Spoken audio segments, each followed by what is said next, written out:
Hello friends, ತಮಗೆಲ್ಲರೂ ಕೂಡ ಜ್ಞಾನಕಾಶಿ ಅಕಾಡೆಮಿಗೆ ಸ್ವಾಗತ. ಈ ಒಂದು ಕ್ಲಾಸ್ನಲ್ಲಿ ನಾವು SSLC ಮಾದರಿ ಪ್ರಶ್ನೆ ಪತ್ರಿಕೆ 3 ಗಣಿತ ವಿಷಯಕ್ಕೆ ಸಂಬಂಧಿಸಿದ್ದು ಹಿಂದಿನ ಒಂದು ಕ್ಲಾಸ್ನಲ್ಲಿ ಕೊನೆಯ ಪ್ರಶ್ನೆವರೆಗೆ ಡಿಸ್ಕಸ್ ಮಾಡಿದ್ವಿ. 27ನೇ ಪ್ರಶ್ನೆವರೆಗೂ ನೋಡ್ತಾ ಇರೋರು ಚಾನಲ್ ಪ್ಲೇಲಿಸ್ಟಲ್ಲಿ ಹೋಗಿ ಚೆಕ್ ಮಾಡಿ ನೋಡಿ. ಇವಾಗ ಮುಂದುವರೆದ ಪ್ರಶ್ನೆ 28ನೇ ಪ್ರಶ್ನೆ. ABCD ಒಂದು ವಜ್ರಾಕೃತಿಯಲ್ಲಿ A ನಿರ್ದೇಶಾಂಕ 2, 4 ಮತ್ತು ಸಿದು 8, 12, BD = 5 ಮಾನಗಳು ಆದರೆ ವಜ್ರಾಕೃತಿಯ ವಿಸ್ತೀರ್ಣವನ್ನು ಕಂಡುಹಿಡಿಯಿರಿ ಎನ್ನುವಂಥದ್ದು ಪ್ರಶ್ನೆ ಇದೆ. ಈ ರೀತಿಯ ವಜ್ರಾಕೃತಿ ಇದೆ. A ನ ನಿರ್ದೇಶಾಂಕ, C ನ ನಿರ್ದೇಶಾಂಕವನ್ನು ಕೊಟ್ಟಿದ್ದಾರೆ. BD 5 ಮಾನ ಇದೆ. ಹಾಗಾದರೆ ಈ ಒಂದು ವಜ್ರಾಕೃತಿಯ ವಿಸ್ತೀರ್ಣವನ್ನು ಕಂಡುಹಿಡಿಯಿರಿ ಎನ್ನುವಂಥದ್ದು ಪ್ರಶ್ನೆ ಇದೆ. ವಜ್ರಾಕೃತಿಯ ವಿಸ್ತೀರ್ಣವನ್ನು ಕಂಡುಹಿಡಿಯಲು ಬಳಸುವಂಥ ಸೂತ್ರ 1/2 ಪಾದಗುಂಡ್ಲೆ ಎತ್ತರ AC². ಈಗ ನಮಗೆ ಕೊಟ್ಟಿರುವಂಥ ದತ್ತಾಂಶವನ್ನು ಯೂಸ್ ಮಾಡಿಕೊಂಡು ABCನಾದರೂ ತಗೋರಿ. ABC ಮತ್ತು ಈ ಎರಡು ತ್ರಿಭುಜಗಳನ್ನು ನಾವು ಕನ್ಸಿಡರ್ ಮಾಡಿದಾಗ ಇದು ಲಂಬಕೋನ ತ್ರಿಭುಜ ಆಗಿರುತ್ತೆ. ಲಂಬಕೋನ ತ್ರಿಭುಜ ಆದಾಗ ಇದು ವಿಕರ್ಣ ಆಗಿರುತ್ತೆ. ಹಾಗಾಗಿ AC² = 8 - 2 whole square 12 - 4 whole square.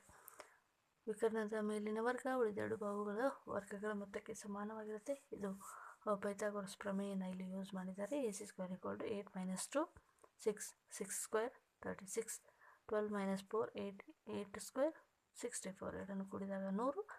AC √, ತೆಗೆದಾಗ ಇದು 10 ಮಾನಗಳು ಬರುತ್ತೆ. ಹಾಗಾಗಿ ಈ ಒಂದು ವಜ್ರಾಕೃತಿಯ ವಿಸ್ತೀರ್ಣ 1/2. ಇದರ ಒಂದು ACಯ ಉದ್ದ ಎಷ್ಟಾಗಿರುತ್ತೆ ಅಂದರೆ 10 ಮಾನಗಳು ತಂದಾಗ 10 ಎತ್ತರ ಎಷ್ಟಂದರೆ 5 ಮಾನಗಳು. ಹಾಗಾಗಿ 2 1 2 5 5 5 25 ಚದರ ಮಾನಗಳು ಇದು ಏನಾಗಿರುತ್ತೆ, ವಿಸ್ತೀರ್ಣ ಆಗಿರುತ್ತೆ. ನೆಕ್ಸ್ಟ್ 29ನೇ ಪ್ರಶ್ನೆ. ಕೆಳಗಿನ ದತ್ತಾಂಶಗಳಿಗೆ ಸರಾಸರಿಯನ್ನು ಕಂಡುಹಿಡಿಯಿರಿ. ವರ್ಗಾಂತರವನ್ನು ಕೊಟ್ಟಿರ್ತಾರೆ, ಆವೃತ್ತಿಯನ್ನು ಕೂಡ ಕೊಟ್ಟಿರ್ತಾರೆ. X ಅನ್ನು ಕಂಡುಹಿಡಿಯಬೇಕು. X ಅಂದರೆ ಮಧ್ಯಬಿಂದು. 5 + 15 20, 20/2 ಅಂದಾಗ 10 ಬರುತ್ತೆ. ಈ ರೀತಿಯಾಗಿ ಎರಡು ಮೇಲ್ಮಿತಿ ಪ್ಲಸ್ ಕೆಳಮಿತಿ ಎರಡನ್ನು ಕೂಡಿ 2ರಿಂದ ಭಾಗಿಸಿದಾಗ ನಮಗೆ ಮಧ್ಯಬಿಂದು ಸಿಗ್ತಾ ಹೋಗುತ್ತೆ. ನಂತರ ಈ ಮಧ್ಯಬಿಂದು ಇಂಟು ಆವೃತ್ತಿಯನ್ನು ಮಾಡಿದಾಗ ನಮಗೆ F × X ಸಿಗುತ್ತೆ. ಇವಾಗ ಆವೃತ್ತಿಯನ್ನು ಕೂಡಿದಾಗ ಅದು 80. ∑(f(x) ಅಂದಾಗ 2830 ಆಗುತ್ತೆ. ಸರಾಸರಿಯನ್ನು ಕಂಡುಹಿಡಿಯುವಂಥ ಸೂತ್ರ ಏನಪ್ಪ ಅಂದರೆ X bar = ∑(f(x) / n. n ಅಂತಂದರೆ ಇಲ್ಲಿ 80 ಬರ್ತಾ ಇದೆ. ಇವಾಗ ಇದನ್ನು ಕ್ಯಾನ್ಸಲ್ ಮಾಡಿ 0 0 ಕ್ಯಾನ್ಸಲ್, 8ರಿಂದ ಭಾಗಿಸಿದಾಗ 35.37 ಎನ್ನುವಂಥದ್ದು ಸರಾಸರಿ ಸಿಗ್ತಾ ಇದೆ. ನೆಕ್ಸ್ಟ್ ಆರ್ ಕ್ವಶನ್ ಇದೆ 29ನಲ್ಲಿ. R question. ಕೆಳಗಿನ ದತ್ತಾಂಶಗಳಿಗೆ ಬಹುಲಕವನ್ನು ಕಂಡುಹಿಡಿಯಿರಿ. ವರ್ಗಾಂತರವನ್ನು ಕೊಟ್ಟಿರ್ತಾರೆ, ಆವೃತ್ತಿಯನ್ನು ಕೂಡ ಕೊಟ್ಟಿರ್ತಾರೆ. ನೆಕ್ಸ್ಟ್ ಇಲ್ಲಿ ನಾವು ಬಹುಲಕವನ್ನು ಕಂಡುಹಿಡಿಯಲು ಬಳಸುವಂಥ ಸೂತ್ರ ಏನಪ್ಪ ಅಂದರೆ ಬಹುಲಕ = L plus (f1 - f0) / 2 × f1 - f0 - f2 h ಎನ್ನುವಂಥದ್ದು ಸೂತ್ರ ಇದೆ. ಈ ಎಲ್ಲ ವ್ಯಾಲ್ಯೂಸ್ಗಳನ್ನು ನಾವು ಗುರುತಿಸ್ಕೋಬೇಕಾಗ್ತದೆ. ಮೊದಲಿಗೆ ಲೋವರ್ ಲಿಮಿಟ್ ಯಾವುದಪ್ಪ ಅಂದರೆ ಈ ಒಂದು ವರ್ಗಾಂತರದ ಮಧ್ಯಬಿಂದುದಲ್ಲಿರುವಂತಹ ಕೆಳಮಿತಿ ಯಾವುದಾಗಿದೆ 60. ಇದು ಲೋವರ್ ಲಿಮಿಟ್. ಮೇಲ್ಮಿತಿ ಮೈನಸ್ ಕೆಳಮಿತಿ ಎರಡನ್ನು ಮಾಡಿದಾಗ ವರ್ಗಾಂತರ ಗಾತ್ರ 20 ಸಿಗುತ್ತೆ. ಮೊದಲಿಗೆ f0 ಗುರುತಿಸ್ಕೊಳ್ಳಿ. f0 ಅಂದರೆ ಅದು ಈ ಒಂದು ವರ್ಗಾಂತರ ಏನಿದೆ ಅದರ ಒಂದು ಸಮಾನವಾಗಿ ಇರುವಂತಹ ಒಂದು ಫ್ರೀಕ್ವೆನ್ಸಿ ಏನಾಗಿರುತ್ತೆ f1 ಆಗಿರುತ್ತೆ. ಓಕೆ, ಈ ಒಂದು ವರ್ಗಾಂತರವನ್ನು ನಾವು ತಗೊಂಡಿದ್ದೀವಿ. ಇದಕ್ಕೆ ನೇರವಾಗಿರುವಂಥ ಆವೃತ್ತಿ ಏನಾಗಿರುತ್ತೆ f1 ಆಗಿರುತ್ತೆ. ಇದರ ಹಿಂದಿನ ಆವೃತ್ತಿ f0 ಆಗಿರುತ್ತೆ. ಇದರ ಮುಂದಿನ ಆವೃತ್ತಿ ಏನಾಗಿರುತ್ತೆ f2 ಆಗಿರುತ್ತೆ. ಈಗ ವ್ಯಾಲ್ಯೂಸ್ಗಳನ್ನು ಬರ್ಕೊಳ್ಳೋಣ. ವ್ಯಾಲ್ಯೂಸ್ಗಳನ್ನು ಅಪ್ಲೈ ಮಾಡಿ ಕ್ಯಾಲ್ಕುಲೇಷನ್ ಮಾಡಿದಾಗ ನಮಗೆ ಕೊನೆಯದಾಗಿ ಸಿಗುವಂಥ ಆನ್ಸರ್ ಎಷ್ಟಪ್ಪ ಅಂದರೆ 65.625 ಅಂತ ಈ ಒಂದು ವರ್ಗಾಂತರದ ಈ ಒಂದು ದತ್ತಾಂಶದ ಬಹುಲಕ ಸಿಗುವಂಥದ್ದು. 30ನೇ ಪ್ರಶ್ನೆ. ತ್ರಿಭುಜ ABCಯಲ್ಲಿ ಆ್ಯಂಗಲ್ ADC = ಆ್ಯಂಗಲ್ BAC ಆಗುವಂತೆ DU BCಯ ಬಾಹುವಿನ ಮೇಲಿನ ಒಂದು ಬಿಂದು ಆಗಿದೆ. ಹಾಗಾದರೆ CA² = CB × CD ಎಂದು ಸಾಧಿಸಿ ಎನ್ನುವಂಥದ್ದು ಪ್ರಶ್ನೆ ಇದೆ. ಇವಾಗ ABC ಅನ್ನುವಂಥ ತ್ರಿಭುಜ ಇದೆ. DU BC ಮೇಲಿನ ಮಧ್ಯಬಿಂದು ಆಗಿದೆ. ಈ DU ಏನಾಗ್ತಾ ಇದೆ angle A D C is equal to angle B A C ಆಗುವಂತೆ ಈ ಡಿ ಏನು ಮಾಡ್ತಾಯಿದೆ, ಬಿ ಸಿ ಬಾಹುವನ್ನು ಬಿ ಸಿ ಮೇಲಿನ ಬಿಂದು ಆಗಿರುತ್ತೆ. ಹಾಗಾದರೆ ತ್ರಿಭುಜ ಎ ಬಿ ಸಿ ಮತ್ತು ತ್ರಿಭುಜ ಎ ಡಿ ಸಿಯನ್ನು ಕನ್ಸಿಡರ್ ಮಾಡಿದಾಗ ತ್ರಿಭುಜ A D C is equal to ತ್ರಿಭುಜ ಬಿ ಎ ಸಿ ಇದನ್ನು ಕೊಟ್ಟಿದ್ದಾರೆ. ಇದು ದತ್ತದಲ್ಲಿದೆ. ಹಾಗಾದರೆ ಆ್ಯಂಗಲ್ ಸಿ, ಎರಡು ತ್ರಿಭುಜಗಳಲ್ಲಿ ಆ್ಯಂಗಲ್ ಸಿ ಅನ್ನುವಂಥದ್ದು ಸಾಮಾನ್ಯ ಕೋನ ಆಗಿದೆ. ಹಾಗಾದರೆ ತ್ರಿಭುಜ ಎ ಬಿ ಸಿ ಮತ್ತು ತ್ರಿಭುಜ ಎ ಡಿ ಸಿಗಳು ಎರಡು ಕೂಡ ಏನಾಗ್ತಾ ಇದ್ದಾವೆ, ಕೋನ ನಿರ್ಧಾರಕ ಗುಣವನ್ನು ಹೊಂದಿದ್ದಾವೆ. ಹಾಗಾದರೆ ಇಲ್ಲಿ ಸಿ ಎಗೆ ಏನಾಗ್ತಿದೆ, ಸಿ ಡಿ ಅನುಪಾತದಲ್ಲಿರುತ್ತೆ. ಅದೇ ರೀತಿಯಾಗಿ ಸಿ ಬಿಗೆ ಸಿ ಎ ಏನಾಗಿರುತ್ತೆ, ಸಿ ಬಿಗೆ ಸಿ ಏನಾಗಿರುತ್ತೆ, ಅನುಪಾತದಲ್ಲಿರುತ್ತೆ. ಹಾಗಾಗಿ is equal to A C square ಇದನ್ನು ಕ್ರಾಸ್ ಮಲ್ಟಿಪ್ಲಿಕೇಶನ್ ಮಾಡಿದಾಗ A C square is equal to C B into C D. ಈಗ ನಮಗೆ ಫೈನಲಾಗಿ ನಾವು ಸಾಧಿಸ್ತೇವೆ. ನೆಕ್ಸ್ಟ್ 31ನೇ ಪ್ರಶ್ನೆ. ಬಾಹ್ಯ ಬಿಂದುವಿನಿಂದ ವೃತ್ತಕ್ಕಿಳಿದ ಸ್ಪರ್ಶಕಗಳ ಉದ್ದವು ಯಾವಾಗಲೂ ಏನಾಗಿರುತ್ತೆ, ಸಮನಾಗಿರುತ್ತದೆ ಎಂದು ಸಾಧಿಸಿ. ಓ ವೃತ್ತ ಕೇಂದ್ರ ಪಿ ಸಾಮಾನ್ಯ ಬಿಂದು ಪಿ ಕ್ಯೂ ಮತ್ತು ಪಿ ಆರ್ಗಳು ಬಾಹ್ಯ ಬಿಂದುವಿನ ಪಿ ಬಿಂದುವಿನಿಂದ ವೃತ್ತಕ್ಕಿಳಿದ ಸ್ಪರ್ಶಕಗಳಾಗಿರ್ತವೆ. ಆದ್ದರಿಂದ ಒ ಪಿ ಒ ಕ್ಯೂ ಒ ಆರ್ಗಳನ್ನು ಸೇರಿಸಿದೆ. ಇವಾಗ ಸಾಧನೆ ಏನು ಮಾಡಬೇಕು, O Q is equal to O R ಅಂತ ಸಾಧನೆಯನ್ನು ಮಾಡಬೇಕು. ಸಾಧನೆ ಒಂದು ಲಂಬಕೋನ ತ್ರಿಭುಜದಲ್ಲಿ ಒ ಕ್ಯೂ ಪಿ ಮತ್ತು ಒ ಆರ್ ಪಿಗಳಲ್ಲಿ O Q is equal to O R ಆಗಿರುತ್ತೆ, ಯಾಕಂದರೆ ವೃತ್ತದ ತ್ರಿಜ್ಯಗಳು. O P is equal to O P ಆಗಿರುತ್ತೆ, ಯಾಕಂದರೆ ಸಾಮಾನ್ಯ ಬಾಹು. ಆದ್ದರಿಂದ ಒ ಕ್ಯೂ ಪಿಗೆ ಸರ್ವಸಮ ತ್ರಿಭುಜ ಒ ಆರ್ ಪಿ ಆಗಿರುತ್ತೆ, ಯಾಕಂದರೆ ಲಂಬಕೋನ ವಿಕರ್ಣ ಬಾಹು ಎನ್ನುವಂಥ ಒಂದು ನಿರ್ಧಾರಕ ಗುಣ ಐಡೆಂಟಿಟಿ ಇದೆ.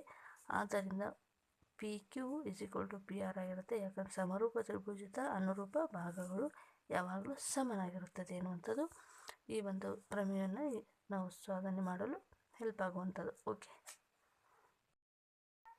32ನೇ ಪ್ರಶ್ನೆ.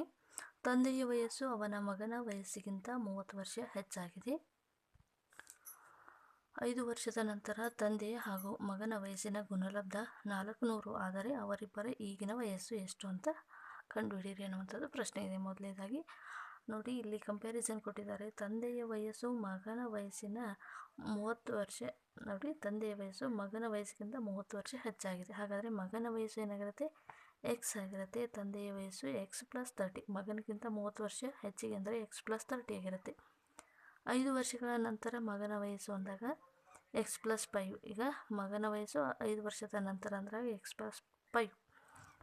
ನಂತರ 5 ವರ್ಷದ ನಂತರ ತಂದೆಯ ವಯಸ್ಸು ಎಷ್ಟಾಗಿರುತ್ತೆ ಅಂದರೆ ಎಕ್ಸ್ ಪ್ಲಸ್ 35 ಆಗಿರುತ್ತೆ. 30 ಪ್ಲಸ್ 5 35 ಆಗುತ್ತೆ. ಈಗ ಆ ವಯಸ್ಸುಗಳ ಗುಣಲಬ್ಧ 400ಕ್ಕೆ ಸಮಾನವಾಗಿರುತ್ತದೆ. 5 ವರ್ಷದ ನಂತರ ತಂದೆ ಮತ್ತು ಮಗನ ವಯಸ್ಸಿನ ಗುಣಲಬ್ಧ x plus 5 into bracket X plus 35 equal to 400. ಈಗ x into x x square, 5 x into x x square ಆಗುತ್ತೆ. ಸೊ ಇವಾಗ ನೆಕ್ಸ್ಟ್ ಇದು ಪ್ರತಿಯೊಂದನ್ನು ನಾವು ಈಗೇನು ಮಾಡಬೇಕಪ್ಪ ಅಂದರೆ ಕ್ಯಾಲ್ಕುಲೇಟ್ ಮಾಡ್ತಾ ಹೋಗಬೇಕು. X into 35 x plus 5 into x 5 x ಎರಡನ್ನು ಕೂಡಿದಾಗ 40 ಎಕ್ಸ್ ಆಗುತ್ತೆ. 5 into 35 175 equal to 400.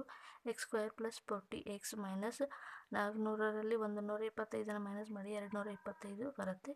X square plus 45 X minus 5 X minus 225 X. 45 ಇಲ್ಲಿ 225, 45 minus 5 40 X. X into bracket X plus 45 minus 5 into X plus 45 equal to 0. X minus 5 X plus 45 ಅಂದಾಗ so ಇದು ನೆಗೆಟಿವಲ್ಲಿ ಬರುತ್ತೆ. ನಾವು ನೆಗೆಟಿವಲ್ಲಿ ಬರೋದನ್ನು ಕನ್ಸಿಡರ್ ಮಾಡುವಂತಿಲ್ಲ. ಎಕ್ಸ್ ಈಕ್ವಲ್ ಟು ಮೈನಸ್ 45 ಬರುತ್ತೆ, ಇದನ್ನು ನೆಗ್ಲೆಕ್ಟ್ ಮಾಡೋಣ. ನಂತರ ಎಕ್ಸ್ ಮೈನಸ್ 5 ಈಕ್ವಲ್ ಟು 0 ಅಂದಾಗ ಎಕ್ಸ್ ಈಕ್ವಲ್ ಟು 5 ಆಗುತ್ತೆ. ಹಾಗಾದರೆ ಮಗನ ಈಗಿನ ವಯಸ್ಸು 5 ವರ್ಷ ಆದರೆ ತಂದೆಯ ಈಗಿನ ವಯಸ್ಸು ಏನಾಗಿರುತ್ತೆ ಅಂದರೆ ಅದು 35 ವರ್ಷ ಆಗಿರುತ್ತೆ. 6 ಪ್ರಶ್ನೆ. ಮೊದಲನೇ ಸಂಖ್ಯೆಯು ಎರಡನೇ ಸಂಖ್ಯೆಗಿಂತ 3 ಹೆಚ್ಚಾಗಿದೆ. ಆ ಎರಡು ಸಂಖ್ಯೆಗಳ ವರ್ಗಗಳ ಮೊತ್ತ 29 ಆದರೆ ಆ ಎರಡು ಸಂಖ್ಯೆಗಳನ್ನು ಕಂಡುಹಿಡಿಯಿರಿ. ಮೊದಲನೇ ಸಂಖ್ಯೆ ಎಕ್ಸ್ ಆಗಿದ್ದರೆ ಎರಡನೇ ಸಂಖ್ಯೆ ಎಕ್ಸ್ ಮೈನಸ್ 3 ಆಗಿರುತ್ತೆ. ಅಂದರೆ ಎರಡನೇ ಸಂಖ್ಯೆ ಏನಾಗಿದೆ, ಮೊದಲನೇ ಸಂಖ್ಯೆಗಿಂತ 3 ಕಡಿಮೆ ಆಗಿದೆ. ಹಾಗಾಗಿ ಎಕ್ಸ್ ಮೊದಲನೇ ಸಂಖ್ಯೆ ಆದರೆ ಎರಡನೇ ಸಂಖ್ಯೆ x-3 ಆಗಿರುತ್ತೆ. ಎರಡು ಸಂಖ್ಯೆಗಳ ಮೊತ್ತಗಳ ವರ್ಗಕ್ಕೆ 29 ಈ ಒಂದು ಹೇಳಿಕೆ ಕೊಟ್ಟಿದ್ದಾರೆ. ಎರಡು ಸಂಖ್ಯೆಗಳನ್ನು ಕೂಡಿಸಿ ಅವುಗಳ ವರ್ಗ ಮಾಡಿದಾಗ 29 ಆನ್ಸರ್ ಬರುತ್ತೆ ಅಂತ ಇದೆ. ಸೊ ಇವಾಗ x² ಆ್ಯಸ್ ಇಟ್ ಈಸ್, ಇದು x² + y² - 2 × a × b = 29 ಅಂತ ಬರುತ್ತೆ. ಸೊ ಇವಾಗ 2x², 3 × ಅಂದರೆ 2 3 6 x ಇದು 9 ಬರುತ್ತೆ = 29. ಸೊ ಇದು ಮೈನಸ್ ಬರೋದು a - b² ಸೂತ್ರದಲ್ಲಿ ಇದೆ. ಹಾಗಾಗಿ 2x² + 16x - 20 = 0. ಈ ಟರ್ಮನ್ನು 2ರಿಂದ ನಾವು ಭಾಗಿಸಿದಾಗ ಬರುವಂಥ ವರ್ಗ ಸಮೀಕರಣ ಏನಾಗಿರುತ್ತೆ ಅಂದರೆ x² + 3x - 10 = 0, x² - 5x + 2x - 10. ಇದನ್ನು ಅಪವರ್ತನವನ್ನು ಮಾಡಿದಾಗ x + 2 x - 5 ಬರುತ್ತೆ. ಸೊ ಎಕ್ಸ್ನ ವ್ಯಾಲ್ಯೂ ಏನಾಗಿರುತ್ತೆ ಅಂದರೆ 5 - 2 ಆಗಿರುತ್ತೆ. ಹಾಗಾದರೆ ಆ ಎರಡು ಸಂಖ್ಯೆಗಳು 5 ಮತ್ತು 2 ಅಥವಾ -2 - 5 ಆನ್ಸರ್ ಬರುತ್ತೆ.